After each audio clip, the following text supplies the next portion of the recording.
Welcome to 24 Hours of Past, it's the Summit Preview. We're excited you could join us today for Gail Shaw's session, Guessing Games, Statistics, Heuristics, and Row Estimators. This 24 Hours of Past event consists of 24 consecutive live webcasts. All the sessions are being recorded and they will be posted online after the event is over. It usually takes about a week or two to get those up there. My name is Angela Henry. I'm going to be your moderator today. I have a few quick introduction slides before I hand the reins over to Gail. She'll speak for about 45 minutes or so, and we'll also have some question and answer that goes in there as well. And we did have a little bit of difficulty with our technical, so we're going to have Gail click through the slides for me. So Gail, if we could go to the next one, please.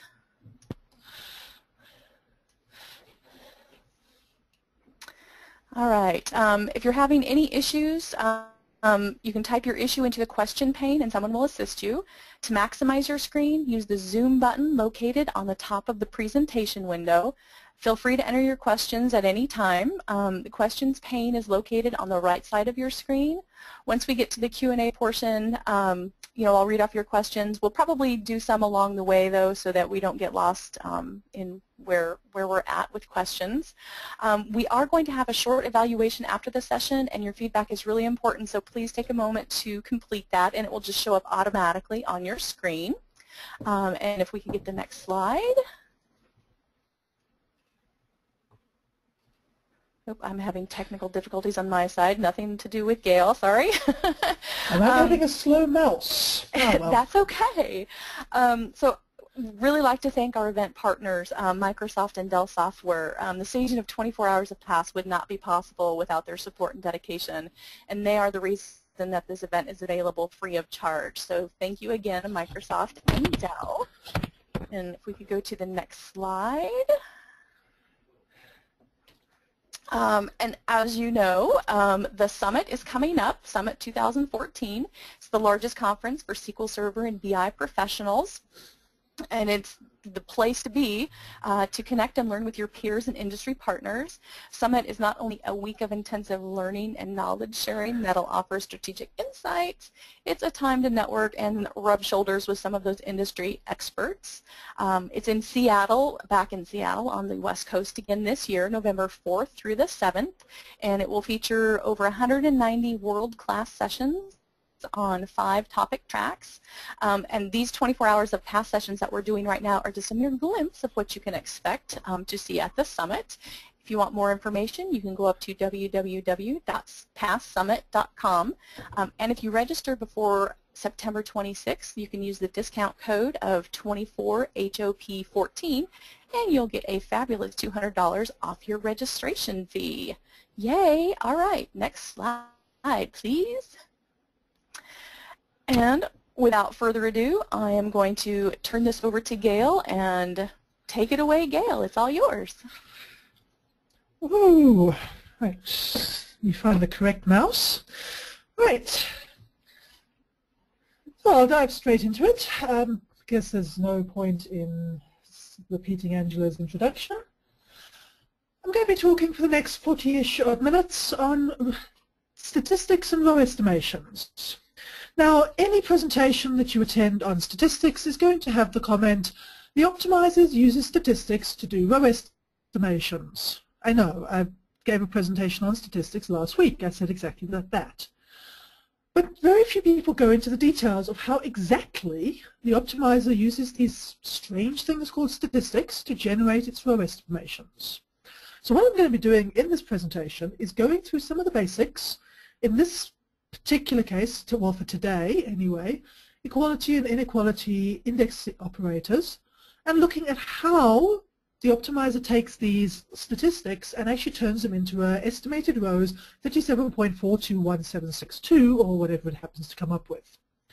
Now we all know, I'm sure, that row estimations are essential for good query plans. The reasoning here is that the optimizer uses the row estimations to generate the query plan to figure out which operators are optimal for this query.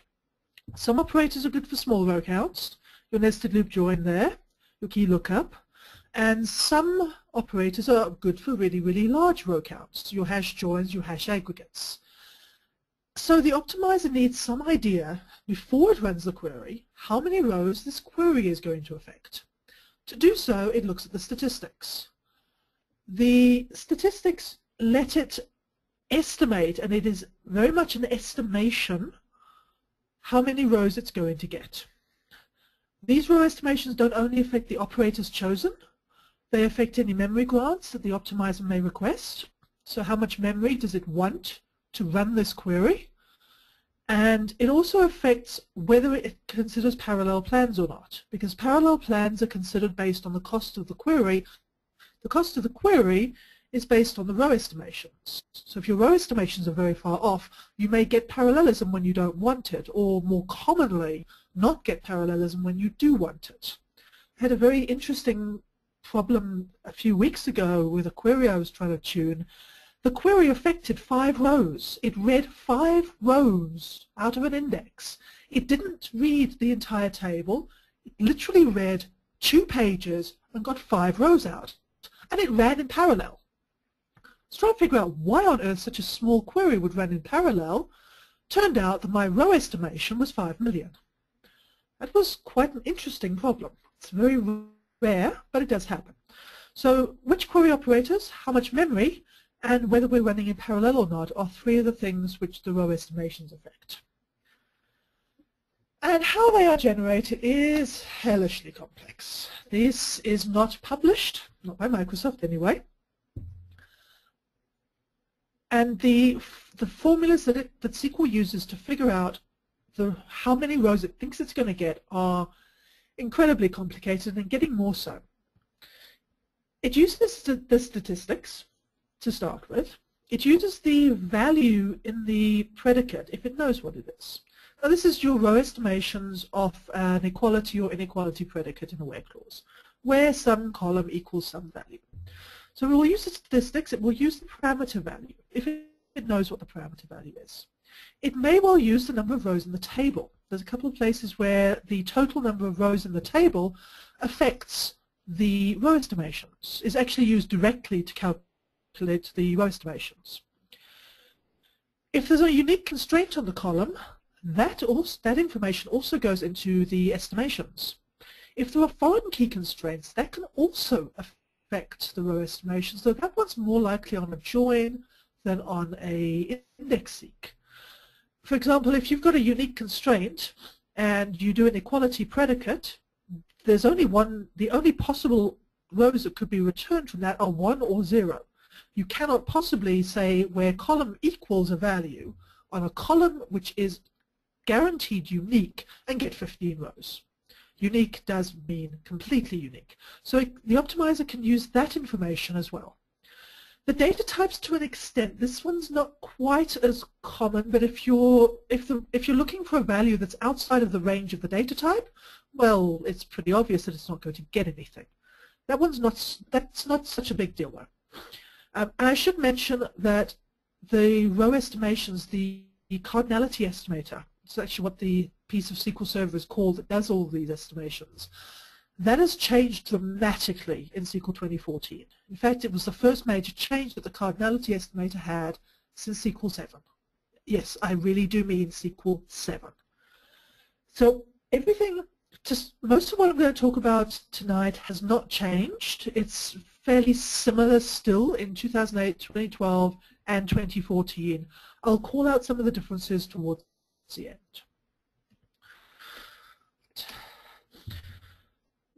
The scenarios I'm going to look at are listed here. When we start looking at row estimations, you want to start at the bottom of the plan. That's on the right-hand side. And I'm not going to get into a large argument tonight over whether we read the plan left to right or right to left. I can argue both ways, and I know some people will happily argue the opposite. Whatever I argue, just be difficult. All I'm going to look at tonight is what's at the bottom of the plan. So that is the far on the right-hand side, if you're looking at an execution plan. That is your index seeks, index scans, table scans, those operators. I'm not going to look at the key lookups. Those are always single row operations. Your row estimations at the bottom of the plan of the index operations are the basis for the rest of the plan. If your estimations here are wrong, all of the calculations through the rest of the plan will be wrong, and cardinality errors tend to multiply as you go up the plan. So if you're 10% out on the index seek, you may well be 50% out by the time you get to a complex join. You want the estimations on the index seeks, index scans to be as accurate as possible, because any inaccuracies here are going to get worse as we go up the plan. Right. Just before I get too far into the details, this is some terminology that I'll be using frequently. Let me just get it defined so that I don't have to stop halfway through and specify what I actually mean by selectivity. Okay, so a predicate, logical expression, where x equals 4, column A greater than 6, column B is not null. So logical expression which evaluates the true, false, or unknown. Density applies to a column, or to a set of columns. It's a measure of how unique the column is, and it's defined as 1 divided by the number of unique values in that column. So a density of 1, which is the highest you can get, means that every single row in that column has the same value. A really, really small density means that you've got a fairly unique column. Columns have density. Selectivity applies to predicates. I know it's very common to hear people talking about the selectivity of an index, but technically indexes don't have selectivity. Indexes, because they're on columns, have density. Selectivity is what percentage of the table a particular predicate matches.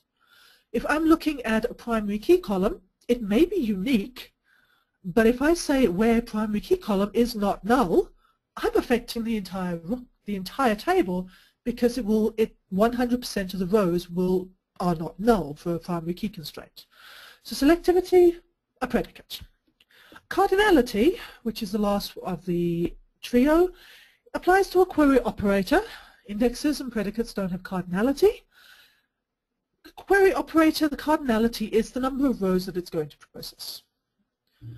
So for example, your density might be 0.0004, your selectivity on a predicate might be 10%, and your cardinality is 472. It's a number of rows that the query will affect. I hope that's clear enough, because I'm going to be using these terms throughout without any more pauses or qualifications. Angela, have we got any questions yet? I do have one. I'm not sure if you want to address it. Yeah. If it's relevant, I'll take it. Okay. Well, let's ask it, and we'll see if you want to address this now. So it says, can you clarify the following? The index rebuild, the reorg, update statistics, what is the sequence with maintenance tasks and stats gathering? Not now. Okay. All right. We'll put that to later. I'll address that at the end if we have time. It's not something I want to talk about right now. Okay. All right. So moving straight into the details and the complex stuff. Equality with statistics with a known value. This is when we have either a parameter in a stored procedure or a constant. So we have a query with a where clause, and the where clause has a predicate in it, which is firstly it's an equality predicate, and secondly it's using either a parameter to the stored procedure or a constant. This means that the optimizer knows the value that it is looking for at compile time. Remember that SQL works in a parse, bind, optimize, execute cycle for queries. The optimization occurs before any of the batch has been executed. So because of that, any variables assigned during the batch are unknown at the time that the optimizer gets the batch. So only parameters, which have a value before the batch starts with the stored procedure, and constants are considered a known value. Variables only if the query has been recompiled. So if you have a variable and you're doing an option recompile, then the variable's value is known at compile time as well. I'm just going to go to a demo because it's easier to show you than to talk about this. And I just need realized. All right, so stats on inequality. So just a moment. I'll take that out. Firstly, DBCC show stats is how we look at the statistics that an index has. So I've got a table This is just a fake forum database that I use frequently. So I've got an equality predicate here. I'm using option recompile because I don't want to worry about cached plans. It's not going to change anything in this case because this is a constant, and so it's known at compile time already. Let's have a look at this. My row estimations on my index seek is 12. Estimated number of rows, behave. Estimated number of rows, 12. Actual number of rows is also 12, so we've made a very, very good estimation here. Let's see if we can figure out where that 12 comes from. So it's the column thread in the table post, and I happen to know that this is the statistics set for it. I don't care about the stuff at the top at the moment. I'll talk about those later. Now, the important thing here is that our value is 117051. The statistics are done as a set of ranges. So this is your high key. This is the upper bound of the range, which contains 14,336 rows. This is always, this is the number of rows between this value and the one before it. This is the upper bound of the set. I hope that makes some sense. If I go and look for 117051, it is one of my high keys. That was not a coincidence. That was intended when I created the demo. And there's our 12. So when we have an equality with a known value, the optimizer will have a look through the statistics, and if that value happens to match one of the high keys, it goes and uses the equality value, because that tells it exactly how many rows had that value at the time these statistics were last updated.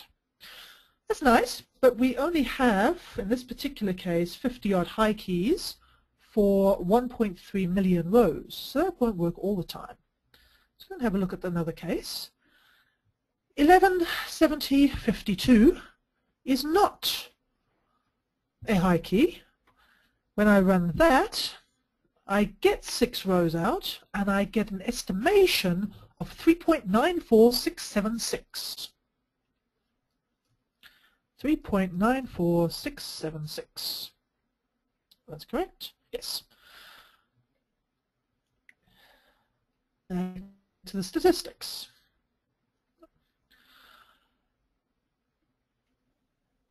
117052 falls into this range because it's higher than this one, and that's the high key of that range.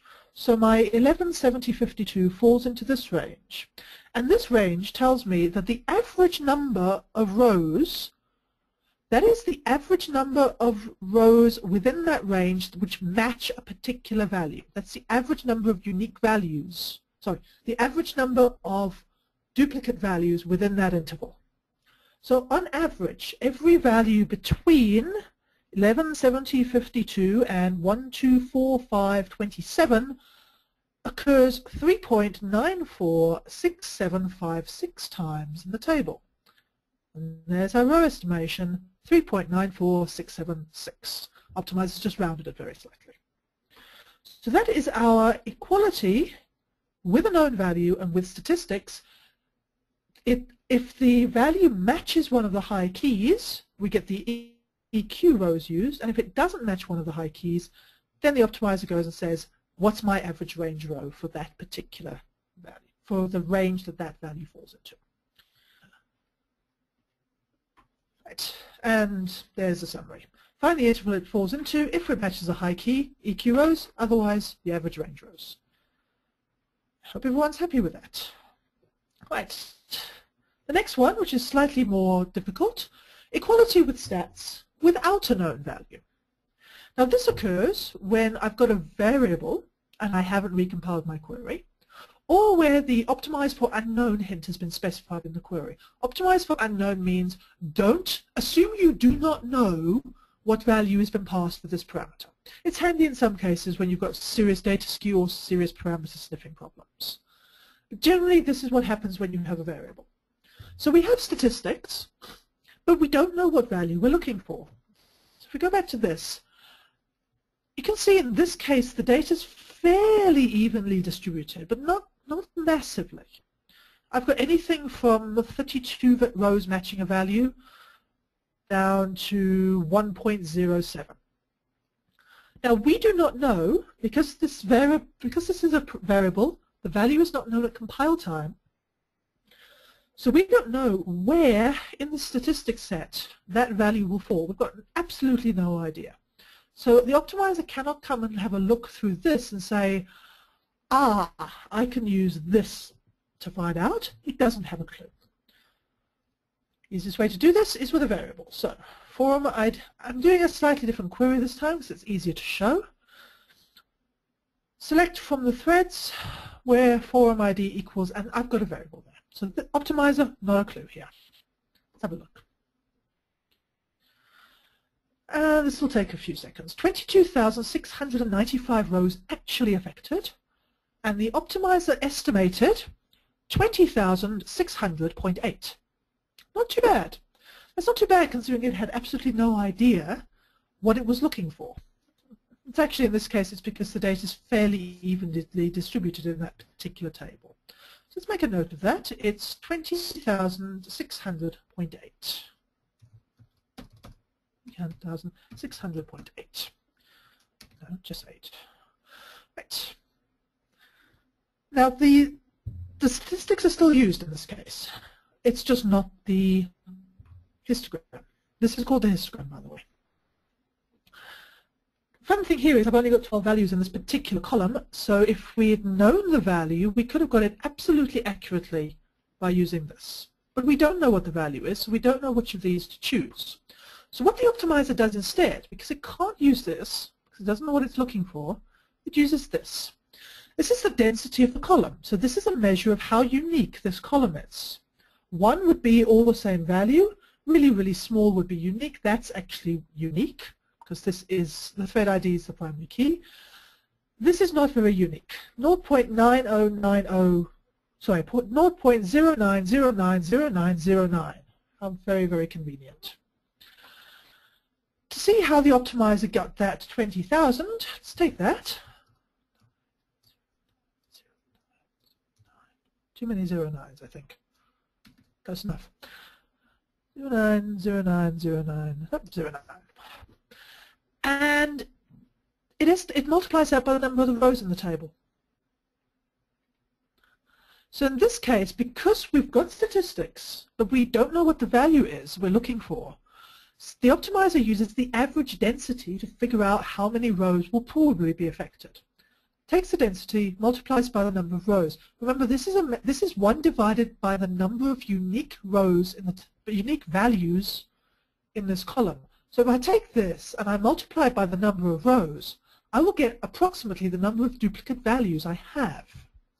So times that by 226,609, 20,600.81 blah blah blah, which absolutely matches our row estimation of 20,600.8. Statistics, density, multiplied by the number of rows. That is an equality with statistics without a known value. Angela, do we have any questions at this point? We've got a couple here.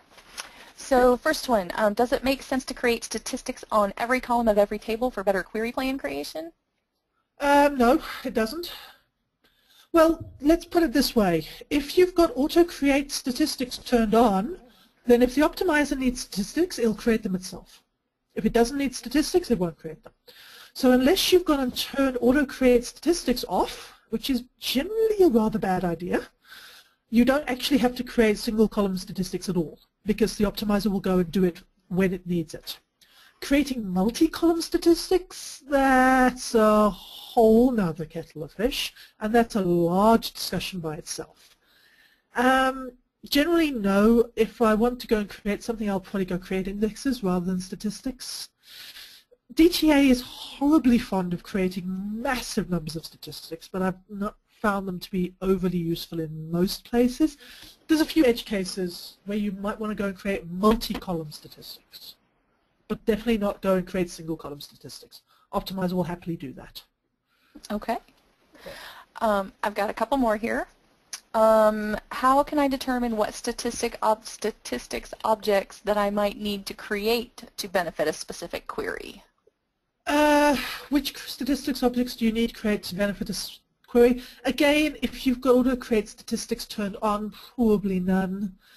If you really want to know, go run the query through DTA, take its massive amount of recommendations, and it will probably massively recommend statistics, and try them out one by one in a production scale environment, not in production, please, but in a replica of production.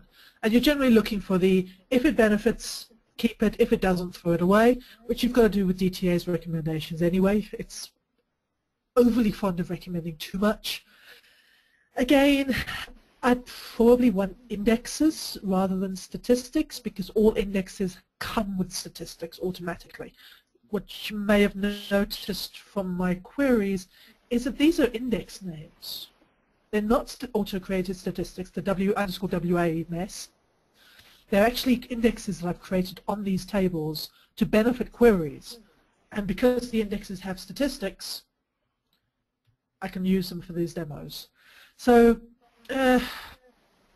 again, auto-create statistics on, and most of them you'll probably get automatically done. Okay. Very wishy-washy, Great. I know. Okay. And I have a couple questions here on the optimize for unknown. So trace flag 4136 essentially does optimize for unknown for all queries that use variables parameters. And then, is that correct? And then another question relating to that is, how does it allow for plan cache reuse? Plan cache reuse is fine. Your plan simply goes into cache with compiled value and compiled value without a compiled value. There's no problem with plan reuse from these. Optimize for unknown just tells the optimizer when you get this query, assume you didn't know what the parameter was. So it doesn't affect compilation, it doesn't affect caching at all. As for that trace flag, yes, it exists. That's a sledgehammer. That's a huge, huge thing to do. You're turning parameter sniffing, which is a good thing most of the time, off on the entire instance. It's not a database. It's the entire instance. I mean, I can't think how bad I'd have to have parameter sniffing problems to even think about doing that. You're really crippling the optimizer if you do that. For known parameter sniffing problems, the queries should specifically be targeted with optimize for unknown, or something to that extent. But a trace flag? Youch, no. Sorry, I'm sure I've just offended several people by that. Nope, that's perfectly fine. Do you have time for one more question? Yep, I do. If I can just get my machine behaving itself. Okay. Sorry about this. That's all right. So is it easy to know which statistics are never used anymore and they can now be dropped, and which statistics are used in a specific plan? Okay, the first one, no, it's really not. But to be honest, if statistics aren't used, they're not exactly a burden. And here's why. When statistics don't update all the time, they only update once invalidated, but they only update the first time they are used after they are invalidated. So if the statistic is never used, it will never be updated, which means it's not a burden. These things are tiny, by the way. We're not talking about megs of data here. We're talking about 200 values, roughly. So statistics are tiny in terms of space, and if it's never used, it will never be updated, and hence it's not exactly a load on your server. If you're really paranoid about this, go and drop all auto-created statistics, yeah, I know, and then suffer the performance penalty from the optimizer recreating all the ones at once. But really, I really wouldn't recommend that. You'd have to be, no, I'm not going to say that. 1 insult per hour is probably my limit. But really that's usually not something you worry about looking for. The second one, how do you tell what query is used in a plan? I'm sure there is a post on Paul White's blog. In fact, I know there is because I've read it there. There's a trace flag which doesn't.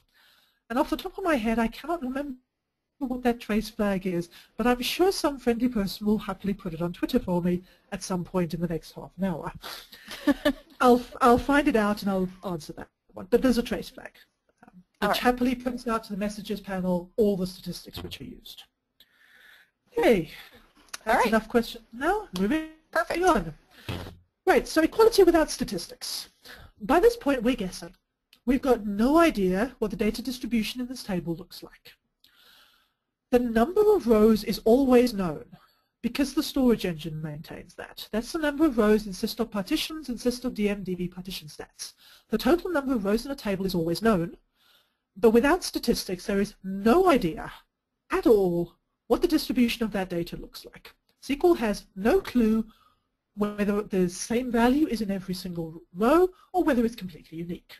This is, of course, in the absence of nice things like unique constraints. Right. So, back to the demo. The easiest way to do this is with a table variable because table variables don't get statistics.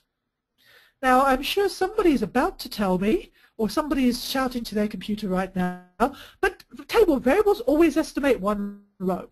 Allow me to enlighten you. This is exactly the same query I ran here. Now, if you recall, we had an estimation of 12 rows there, which was dead on absolutely accurate. We still have 12 rows. Ignore the first plan, that's inserted into the table variable. But we have an estimated number of rows of 39,418.4, which is just a tad off the 12 which we actually have. Because we've got no statistics here, all the optimizer has been able to do at this point is apply a heuristic to the total number of rows in the table. It took a while for me to, when I first ran across this several years ago, it took a while to figure out what that was. I recall a long, lively, heated debate on the MVP mailing list. But if we go and have a look at the number of rows in the table, which is 1.34 million, let me just take that, and we raise that to the power of 0.75, there is our 39,000, which if I'm correctly recalling, come on, faster, downside of using a slow machine, 39,418.4, 39,418.4077 and lots of decimal places. So there is our row estimation. In the absence of statistics, SQL had zero clue what the hell the data in the table looked like, and hence it simply estimated the rows as total number of rows in the table to the power of 0.75. Oh, and I'm sure a lot of people are really curious as to why I didn't get estimated rows 1. Let me show you that. It is because of this. If I run this without option recompile, I will indeed get one row estimated. But that's because at the time this particular query was compiled, this table variable was empty. And an empty row gets estimated, well, one row. When I recompile this query, suddenly the table variable doesn't have 0 rows in it anymore. It's got 1.34 million. And then the optimizer can happily take that 1.34 million and raise that to the 0.75 and hence get a row estimation that isn't 1. So as an aside, myth debunked, table variables always estimate one row. No, they don't. But that's our equality without stats. And it doesn't matter at this point whether we know what the value is or not, because we've got absolutely nothing to compare it to. It doesn't matter whether we know we're equaling 14 or whether we're equaling who the hell knows what. Without any statistics, the only way the estimation can be done is as a rough heuristic against the rows in the table. And that is it on equalities. Do you have any quick questions there, Angela? Let's see. In case we have a heap table with auto-create, auto-update statistics off, where does the query optimizer get the cardinality or rows estimate for this specific table? Right here. Right here. Well, firstly, you've got a heap, and you've got auto-create and auto-update turned off. I spy three problems. As I'm fond to say on forum posts, well, that's your problem right there. But if you've got a heap, you've got no statistics on it, you've got no statistics, and so for equalities, your row estimation is exactly this one. It's number of rows in the table to the power of 0.75. For inequalities, it gets a little more complicated, but it's plain and simple a heuristic based off the number of rows in the table, which is known, which is always known. But yeah, that's a really, really weird scenario. Okay. I think you've answered this, but we'll ask it again. Somebody's wanting to know if you can actually see any specific use case for creating statistics without creating an update or an index. I'm sorry. I'm pretty sure Kimberly's written on this. Kimberly Tripp, that is. Prior to 2014, when you've got rows, when you've got columns which are not independent, so your make and model of a car, your country and province, those kind of things, you might want to create multi-column statistics over the two of them, when you've got two columns which depend upon each other. Other than that, I don't think I've ever done it, to be honest. I'm sure somebody's about to tell me that I'm an idiot because I haven't ever done that, but I've never had to do it. So. I don't think anybody would ever tell you that you're an idiot, but... Oh, you'll be surprised. But go poke on Kimberly's blog. I have a feeling that there's something there. She's probably the person who would have written about this kind of thing. Okay. All right, so I'm going to move on to inequalities because these things are kind of interesting. Few inequalities. So this is anything that is not an equals and a value. You're looking here predominantly at your greater than, less than, greater than equal to, less than equal to, not greater than equal to, all of those fun ones and between. And I think like is different though. I'm not going to talk about like because I seem to remember it's quite different. But if you're dealing with betweens, greater thans, less thans, you've got an inequality. So the first one here, inequality with stats with a known value. Again, we've got a parameter, a constant, or a variable when we've got a recompile hint on the query. So the optimizer knows what it is looking for when it optimizes the query. Again, slides are boring, demos are fun. Let's see what I can break this time. Different table. Same table. Okay, posts, when my post date is greater than 2009. You can see when I created this little database. Row estimations, this will take not quite too bad, not too long. So 14,317 rows. Oh, I should mention I updated all my statistics right before I did this presentation, so there's no statistics errors here. All the statistics are as accurate as they can possibly get. So I do indeed have 14,317 rows, and my index seek has correctly identified an estimated number of rows of 14,317. Let's see where this came from. So this is an inequality greater than equal to and a very specific looking time. And I've got my nice little histogram here again. I'm looking for 2009, 010, 12, 0008, 37.263. Oh, look at that. It's one of the high keys. That is not a coincidence. Now, this is the high key, so this is the upper bound, the upper value of this boundary, which means if we're looking for greater than equal to, we are looking at the number of rows in these two boundaries, in these two categories. So let's do some simple maths.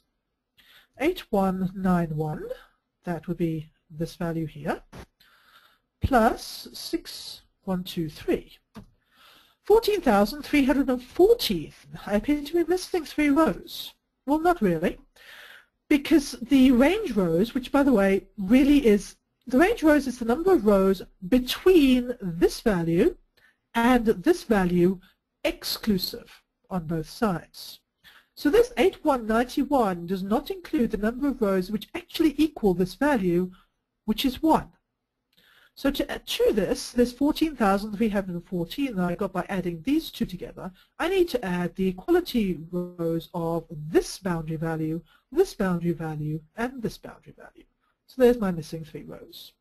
So there's my estimation for my inequality. The range rows of all intervals which fall within the looked for region, plus the equality rows of any of the high keys which match, which fall within that range. I hope that makes some sense. Now that was one of the cases where that value just happened coincidentally to match the high key, but that's not going to happen most of the time. And this one gets a lot more complicated, to be honest. 10,617.3 rows. As soon as you start getting decimal places, you can tell that SQL hasn't just gone and read the range rows or the equality rows off the statistics. There's a decimal place here, so it's done some calculations of some form on the values in the histogram. Back to the histogram. Now, I'm not going to say I know exactly what it's doing, but to get 10,016, you take this interval and just a very slightly more than half of this interval. If you take this interval and half of this one, you get 10,217 point something. So it's taken very, very slightly more. I suspect what it's doing is it's looking at the 20th, seeing how far through this range that falls, and assuming that the rows are evenly distributed. So the value halfway through this interval has would be half of the rows. I'm not 100% sure, and I probably need to go and play with the debugger to be absolutely sure about that, but it matches the values close enough that I'm happy. So for a equality statistics known value where it doesn't match the high keys, it's a portion of this dependent on where the value falls in that boundary, plus any range rows of the intervals above that. I hope that makes some sense there. Right. The second one, equality with statistics without a known value. Now this is hard. This is actually very hard. An equality with an unknown value, I can go and look at the density of the column and estimate roughly how unique the rows in my table are to say, on average, there will be 5 rows which match any value.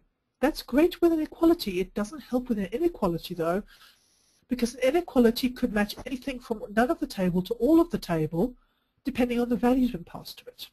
For example, if we've got an identity column which is enforced unique, primary key int identity, and I say where my column is greater than 0, I've got a unique column, but I've got a predicate which has just affected the entire table.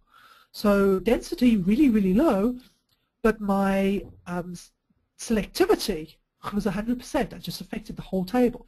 So I can't use the density here to figure out anything. And so as soon as we've got an inequality and we don't have a value that we know we're looking for, it doesn't matter that we've got statistics. They're actually useless. So the optimizer goes and does a simple estimation. And it's falling back on heuristics because it's got no other clue. So here's my first one. This is a greater than equal to, so it's a one-sided inequality without a known value. 14,317 rows, which should not be a surprise because I used the same values in the first example.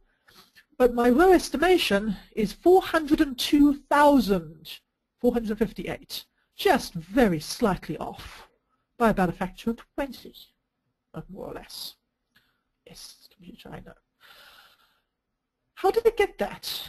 Well, it got that by applying some heuristics to this. We know there are 1.34 million rows in the table, times 0.3. 402,457.5. There's my row estimation.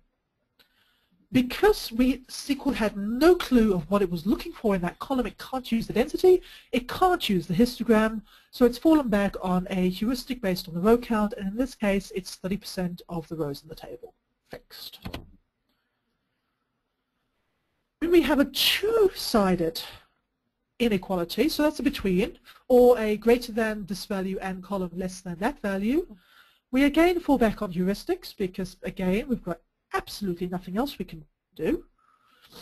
This one's a little more interesting. So 7,865 rows actually. Estimated rows 3,699.6. Our estimation's gone the other way. We've now estimated too low. The previous estimation was way too high. So again, 1.34 million rows in the table. Hang on, something's gone slightly wrong here. Behave. Okay, that's interesting.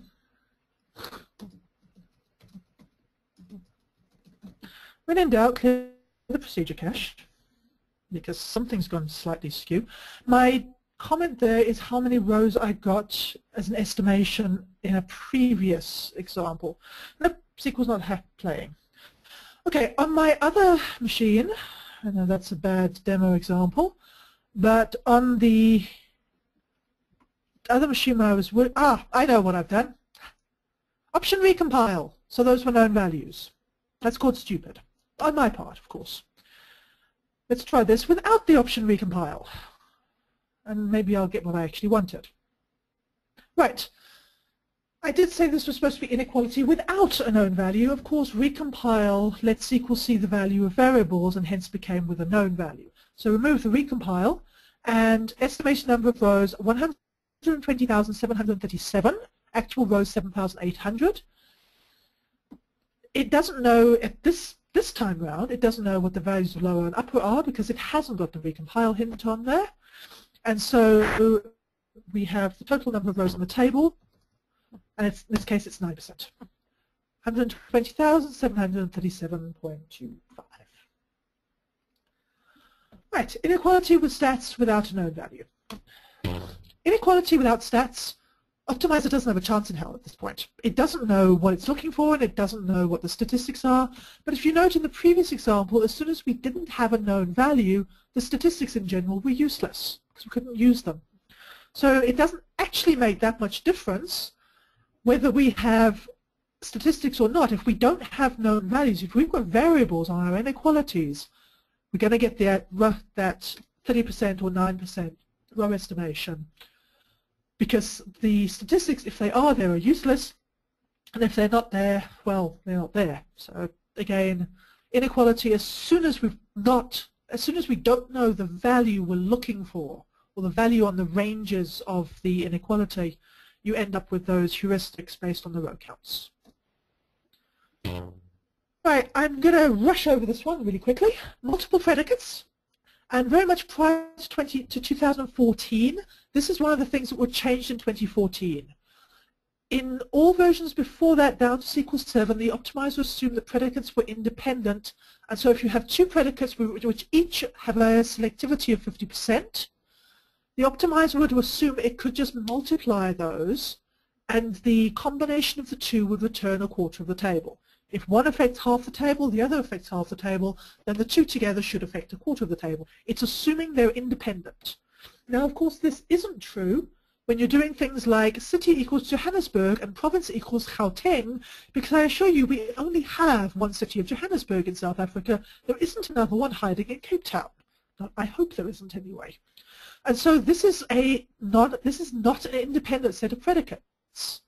The two together cannot be multiplied sensibly, and when SQL does the multiplication of the selectivities, it ends up with a row count which is way, way, way too low. This is one of the things that was changed in 2014. It's now a hell of a lot more complicated what it does with these things.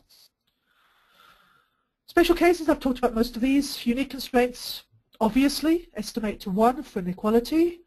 If you're looking for is null on a non-nullable predicate, well, on a non-nullable column, well, obviously, if the column isn't nullable, then no rows can match null.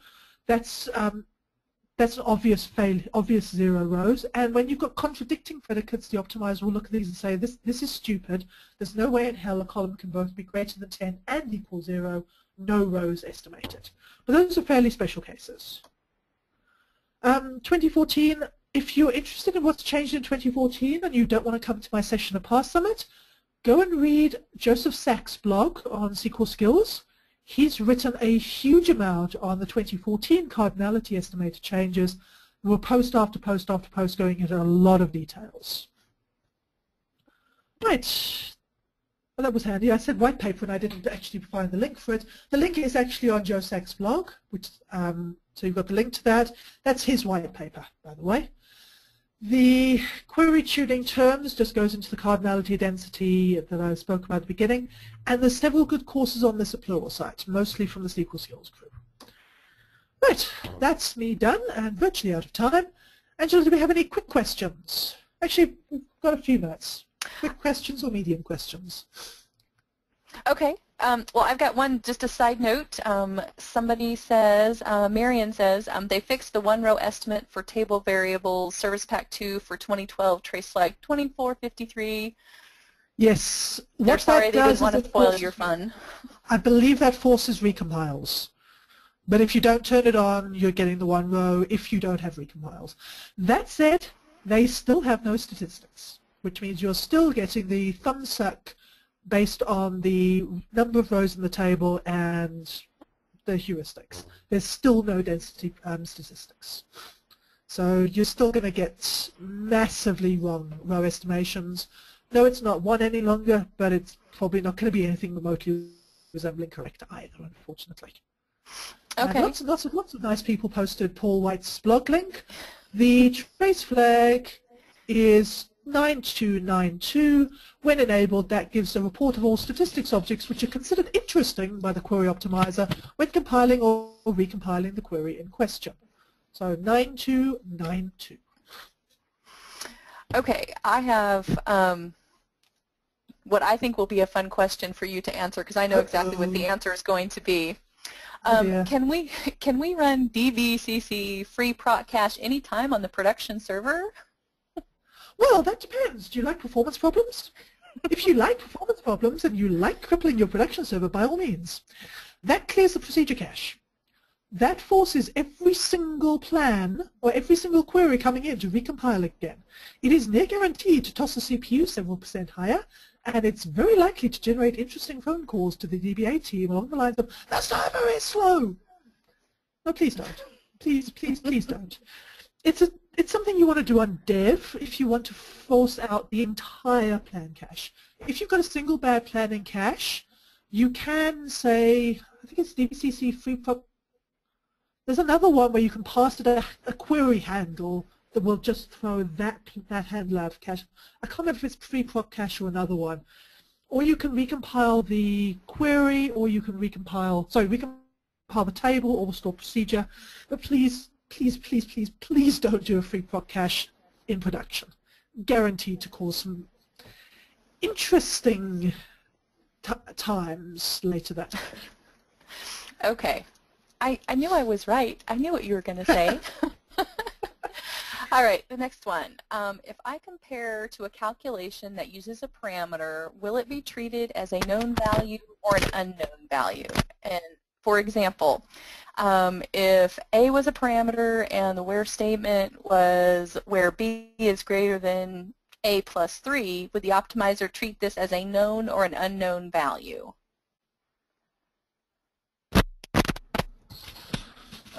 Sorry, let's put my mic cable out. Where a parameter is greater than a variable. Is that what's been asked? Yeah. So let me kind of.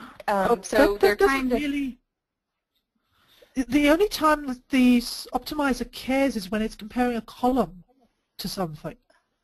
Okay. So it's a column to a parameter or a column to a variable or a column to a constant. When it's comparing a variable to a constant, that's either true for every row or it's false for every row. It doesn't need statistics to help figure out because it's either true or it's false for the query. If you were going to do something like where column equals A plus B, A is known and B is unknown, well, this is like propagation of nulls. 4 plus I don't know what is I don't know what. So as soon as you do that, and she was referring to B being an actual column. Oh, yeah. Yeah. I think I need to see that one written down. That's okay. sounds complicated. Sorry, Okay. I'm losing it. No, that's all right. Not so complicated questions. Not so complicated questions. Let's see. I'm not sure I'm going to word this correctly, and so bear with me and maybe you can understand what this question means. So what place in SQL Server in the query optimizer, where does it detect the current cardinality of a table? The number of rows total in the table, I think that actually comes out of the storage engine, but it's the same value that you'll see in sys.partitions and sys.dmdb partition stats. It's the total rows in the table. There's plenty of ways that SQL can get that, but it's always known, I believe it's actually the storage engine that knows that. So that's just a query optimizer say, hey, how many rows are in this table? I think. I'm sure someone is about to correct me, someone who knows the code. But unless you're going to play in the internals, it really not all that relevant. Just know that the number of rows total in the table is always known. Okay. I hope that answered it. Let's see. Oh, do you recommend updating statistics regularly as a maintenance plan or after certain SQL operations? Let's just say that you can never have statistics which are too up to date. If you have time in your maintenance windows to update all statistics with full scan, it's not going to hurt, really. If you don't, then you've got decisions to make about what you update. Out-of-date statistics can cause performance problems. Statistics that are completely up-to-date are not going to cause you problems. They're accurate. So unless you're running out of time in your maintenance window to update stats, update them. A lot of times when people say, I had a query performance problem, I rebuilt the index and that fixed it. It wasn't the index rebuild that fixed it. It was very likely the statistics update that fixed it, or potentially just the new plan getting put into cache. But to be honest, a lot of the time when people rebuild indexes to fix query problems, it was actually the statistics that were out of date. So if you're trying to decide, do I rebuild my indexes or update my statistics, update your statistics. Those things are critical to be accurate. It's a hard one, but if you've got time, just update them all the time. If you're doing bulk loads into tables, update your statistics afterwards. That's a very, very safe way to do it. Hope that one's good enough, I hope? I think so. I think so. I have a couple more questions, but I think they're going to be quite long, and we don't have quite enough time left in the webinar. So we can save these, and I'm not sure how PASS wants to handle getting them to you, or if you can read them and send them, or sure we'll get something figured out, and we'll get the answers posted. Cool. Well, thank you very much. That was fun. Well, thank you, Gail. Next up, we have Tim Chapman and Denzel Ribeiro, and please, I'm probably slaughtering that name. I'm very sorry. I am very American. And they are going to troubleshoot customer performance problems like a Microsoft engineer. And that's it. And thank you, everybody. And again, once again, the presentation will be uploaded in about a week or two, and they will be available online. Hey, thank you, everybody, and good night from South Africa. I'm going to bed.